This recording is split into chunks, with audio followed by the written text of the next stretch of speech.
जय श्री राम। शंखनाद में आपका स्वागत है।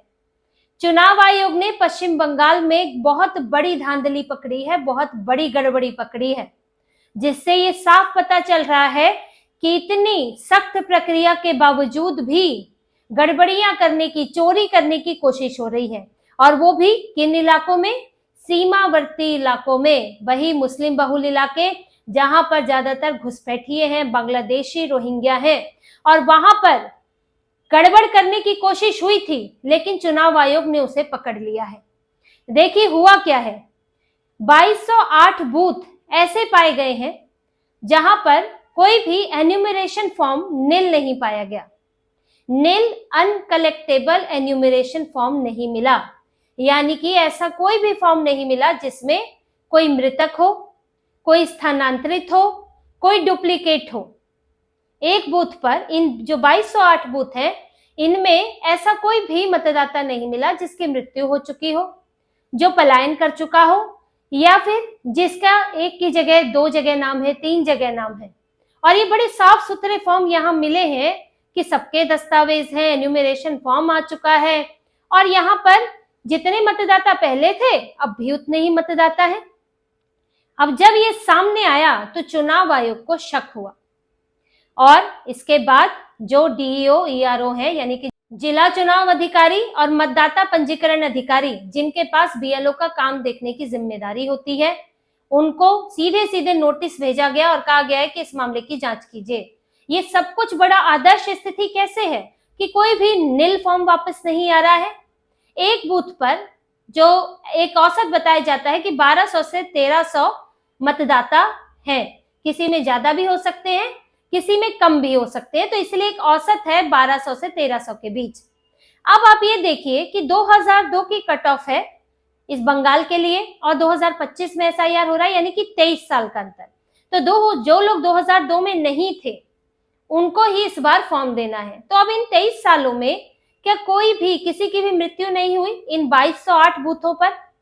ये 23 सालों का लंबा समय, इसमें ना किसी की मृत्यु हुई, ना कोई पलायन करके गया कि कहीं और का वोटर बन गया, ना ही किसी का डुप्लीकेट हुआ। ये तो सुन के ही अपने आप में अजीब लगता है, क्योंकि इन इलाकों से तो पलायन किए हुए लोग ही यहाँ दिल्ली में, गुड़गांव में पाए जाते हैं, जो सब कहते हैं हम तो जी हावड़ा से आए हैं। सब अपने आप को कलकत्ता का, भारत का बताते हैं। होते बांग्लादेशी अधिकतर हैं, रोहिंग्या भी है इनमें, लेकिन अधिकतर बांग्लादेशी हैं। और ये लोग यहाँ पर खुलकर अपने को हावड़ा का, कलकत्ता का बताते हैं। तो ये पलायन कर गए हैं। आखिर ऐसे इन्हीं इलाकों से तो है, हावड़ा का भी इसमें नाम है इन बूथों में। आपको उसकी संख्या बताऊंगी, लेकिन सबसे ज्यादा संख्या है दक्षिण 24 परगना की। 760 बूथ हैं वहां पर जहां ऐसा पाया गया। बूथों की संख्या और ज्यादा है, लेकिन 760 बूथों पर ऐसा पाया गया। इसके अलावा पुरुलिया, मुर्शिदाबाद, मालदा, यहाँ पर 200 से ज्यादा बूथ है जिनमें ये गड़बड़ियां पाई गई है। इसके अलावा 200 के नीचे है, कोई 100 है, कोई 103 है, और उसके नीचे की संख्या है। लेकिन कुल मिलाकर 2208 बूथों पर ये सारी गड़बड़ी पाई गई है कि कोई भी फॉर्म वापस नहीं इस तरह से आ रहा है जिसमें मृतक हो। जो तो देखिए 2 तरह से होता है। एक बीएलओ के पास जो फॉर्म जमा होते हैं उससे भी एक निकाला जाता है डेटा कि कितने वोटर्स कट गए हैं। मृतक है वो तो कट ही जाएंगे, जो पलायन कर गए हैं अब वो यहाँ वोट नहीं देते, कहीं और वोट देते हैं तो कट जाएंगे, डुप्लीकेट भी कट जाएंगे। तो पहले इस लेवल पर देखा जाता है, जिसके हिसाब से एक डेटा आया था कि 35 लाख लोगों के नाम अभी तक कट सकते हैं, जो अंदाजा लग रहा है। इसके बाद जब स्क्रूटनी होगी, आगे एआई के जरिए जांच होगी, तब कई डुप्लीकेट निकलेंगे। पता चलेगा कि किसी का गलत तरीके से इस्तेमाल हुआ है फॉर्म, कागज कई बार गलत निकलते हैं, तो तब भी एक छटाई होती है। तो यहाँ बीएलओ के स्तर पर जब ये देखा गया, क्योंकि वहां पर भी काउंटिंग होती है, तो तब ये गलती पाई गई। तो इससे साफ चुनाव आयोग को लग रहा है कि यहाँ गड़बड़ी है, ये संदेहास्पद है और असामान्य है। चुनाव आयोग का कहना है, केंद्रीय चुनाव आयोग ने दखल दिया है और ये कहना है कि ऐसा मुश्किल ही किसी बूथ पर देखने को मिलता है, लेकिन यहाँ पश्चिम बंगाल में दिख रहा है, वो भी इन सीमावर्ती इलाकों में। और देखिए किस बूथ पर कितना है, इसका आंकड़ा भी आप एक बार देख लीजिए। दक्षिण 24 परगना 760 बूथ, पुरुलिया 228, मुर्शिदाबाद 226, मालदा 216, नदिया 130, बांकुड़ा 101, हावड़ा 94, पूर्व मेदिनीपुर 90, बीरभूम 86, उत्तर 24 परगना 82, जलपाईगुड़ी 56, हुगली 54, दक्षिण दिनाजपुर 40, पश्चिमी मेदिनीपुर 15, उत्तर दिनाजपुर 11, पूर्वा बर्धमान 9, अलीपुरद्वार 3, कूच बिहार 2, दार्जिलिंग 2, कालिम्पोंग 1, कोलकाता उत्तर 1, पश्चिम बर्धमान 1। अब आपको नाम से ही पता चल गया होगा कि ये कौन से इलाके हैं और यहाँ पर क्या स्थिति है। यहीं से ही भाग भाग के जा रहे हैं बांग्लादेश और यहीं पर ही फर्जी काम भी हो रहे हैं। और किसी इलाके से इस तरह की रिपोर्ट्स क्यों नहीं आती हैं? ये ज्यादातर सीमावर्ती इलाकों में ही क्यों हो रहा है? यहीं पर 100 गुना स्पीड से डेमोग्राफी यहाँ पर बदली है, मुसलमानों की संख्या बढ़ी है, वोटर्स की संख्या पूरे बंगाल के मुकाबले यहीं पर सबसे ज्यादा बढ़ी है और अब गड़बड़ियां भी यही हो रही हैं और यहीं पर ही मारपीट हो रही है बीएलओ के साथ। आखिर क्यों ऐसा हो रहा है? देखिए, इसमें जो चुनाव आयोग को शक है वो ये है कि या तो बीएलओ ने गड़बड़ी की है, फॉर्म जमा करने में कुछ फॉर्म दबा लिए गए हैं जो कि नील हैं, गलत हैं और कुछ और प्लानिंग है, तो चुनाव आयोग को शक है। अब बीएलओ देखिए ऐसा क्यों कर रहे हैं? कई बार अपनी साठगांठ भी होती है, कई बार डर भी होता है। और किस तरह का डर है, आपको 2 मामले बताती हूँ जिनका जिक्र मैं पिछले वीडियोस में भी कर चुकी हूँ, लेकिन फिर भी इन्हें सबके लिए जान लेना जरूरी है क्योंकि हो क्या रहा है, बीएलओ पर किस तरह का दबाव है और वो काम से ज्यादा राजनीतिक दबाव है, इसे समझना जरूरी है। जो अभी मालदा में हुआ है, मालदा में एक बीएलओ निवेदिता मंडल, उनके पति पर हमला कर दिया। किसने? टीएमसी का वर्कर कसीमुद्दीन। वो अपने हिसाब से चाह रहा था कि बीएलओ उनके हिसाब से काम करे, क्या क्या उनसे गलत फॉर्म चाह रहा था कि वो जमा कर दें और वोटर लिस्ट इनके हिसाब से बन जाए। जब उन्होंने मना किया तो उनके घर पर धमकी देने आने लगा रातों रात। फिर उनके पति ने विरोध किया तो उनकी पिटाई कर दी और इतनी मार पिटाई की कि अस्पताल ले जाना पड़ा। और ममता बनर्जी की पुलिस हाथ बांधे देखती रही, कोई कार्रवाई नहीं कर रही थी। इसके बाद जब टीचर ने बीडीओ दफ्तर में, ब्लॉक डेवलपमेंट ऑफिसर के दफ्तर में उन्होंने विरोध प्रदर्शन किया, दूसरे टीचर्स एसोसिएशन वाले आए, प्रधानाध्यापक आए क्योंकि वो असिस्टेंट टीचर थी, तो तब जाके एफआईआर दर्ज की गई है बीडीओ के दखल के बाद। और किसके इतना क्यों पुलिस डर रही थी? समझिए, कसीमुद्दीन नाम का एक व्यक्ति है जो छोटा मोटा कार्यकर्ता है और पुलिस उसके खिलाफ एफआईआर से डर रही है। क्यों? क्योंकि वो आदमी सीधे सीधे सत्ताधारी टीएमसी से जुड़ा हुआ है और पुलिस उसके खिलाफ नहीं जा सकती है।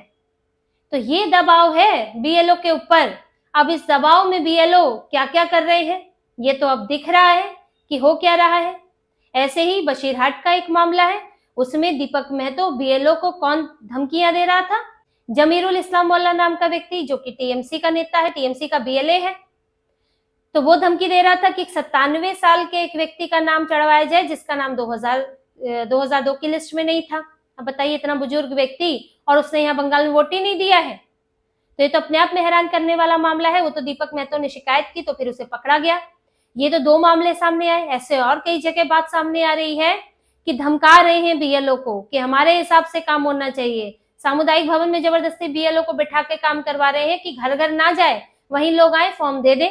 एक जगह तो ये हुआ है कि एक आदमी उसी इलाके के एक मृत आदमी के नाम पर फॉर्म भर रहा है, नदीम सरदार जो कि बांग्लादेशी है, वहीं के रहने वाले मोहसिन खान जो कि 9 साल पहले जिनकी मृत्यु हो चुकी है, उनका फॉर्म ले रहा है, न्यूमरेशन फॉर्म लेके भर रहा है। कैसे मिल गया न्यूमरेशन फॉर्म? क्या बीएलओ को नहीं पता? बीएलओ उसी इलाके का होता है, क्या किसी बीएलए ने नहीं बताया? कैसे बताएगा? क्योंकि वहां तो किसी और पार्टी के लिए बीएलए मुश्किल मिलना होता है। तो ममता बनर्जी के ही बीएलए है, उसी ने फॉर्म लेके उसको दिया होगा, वो संभव है। आखिर उसको कैसे पता कि एक मोहसिन खान है जिसकी मृत्यु हो चुकी है और मैं उसका फॉर्म बीएलओ से ले लूं और बीएलओ से फॉर्म भी दे दे? तो बीएलओ के ऊपर भी कोई दबाव रहा होगा कि फॉर्म दिया है। तो ये स्थितियां हैं। इसका परिणाम है कि ये जो 2208 बूथ वाली बात पता चली है, तो अब जब इसकी जांच होगी तो ये और डिटेल में सामने आएगा कि आखिर है क्या, ये इतनी आदर्श स्थिति कैसे बन गई इन जगहों पर। ये बिहार जैसा मामला नहीं है, ये कहीं और जैसा मामला भी नहीं है, ये मामला बिल्कुल अलग है बंगाल का। इसीलिए चुनाव आयोग की खास तौर पर नजर है और सीमावर्ती इलाकों पे तो ज्यादातर नजर है क्योंकि यहीं पर सारी गड़बड़ियां हैं अधिकतर। और इसीलिए अपने 13 आईएएस अधिकारी नियुक्त किए हैं जो डीईओ और ईआरओ के ऊपर भी नजर रखेंगे, उनका काम भी देखेंगे, क्योंकि डीईओ और ईआरओ भी ममता बनर्जी के ही राज्य के ही अधिकारी हैं। अगर कल को ममता जीतती है तो उन्हीं के पास जाना है, अभी तो डेप्यूटेशन पर इधर आए हुए हैं, तो इसलिए उनके ऊपर भी नजर रखने वाला कोई चाहिए। और अभी डीईओ और ईआरओ को ही बोला है जांच करने के लिए, और अगर वहां पर भी कुछ ऐसा लगता है कि फिर भी संदेहास्पद है, जो वो रिपोर्ट देंगे तो उसके बाद फिर जांच की जाएगी, और जरूरी हुआ तो दोबारा वहां के एन्यूमरेशन फॉर्म वहां पर दिए जाएंगे और इन फॉर्म की स्क्रूटिनी होगी, बीएलओ से भी पूछताछ होगी कि हुआ क्या है वहां पर, ऐसे कैसे कोई मृतक नहीं है, कोई स्थानांतरित नहीं है। तो इन मामलों पर, इन बूथों पर नजर है, और अब चुनाव आयोग और भी ज्यादा गहराई से देखेगा इसे, क्योंकि अगर यहाँ हो सकता है तो आगे भी कहीं और भी हो सकता है, तो सब देखा जाएगा। और चुनाव आयोग की यही मुस्तैदी है कि इनकी टीएमसी वालों की गड़बड़ियां चल नहीं पा रही है।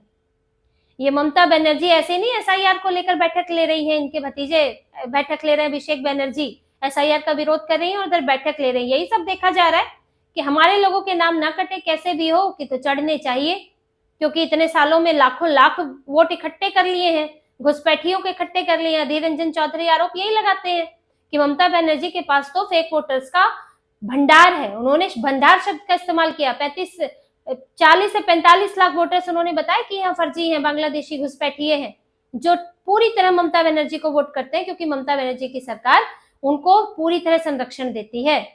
पर इस बार आज बचना आसान नहीं है, क्योंकि इस बार चुनाव सामान्य नहीं है, चुनाव एसआईआर के बाद है, और एसआईआर में चुनाव आयोग इस प्रक्रिया को पूरी अच्छी तरह करना चाहता है, इसीलिए तारीख भी बढ़ा दी गई है। अब 16 दिसंबर तक अंतिम तारीख है कि अगर गड़बड़ियां हो रही हैं तो उसकी जांच का भी मौका मिले, जैसे कि अभी जांच का मौका मिला, वरना तो 4 तारीख को अंतिम हो जाती और फिर ड्राफ्ट सूची आती।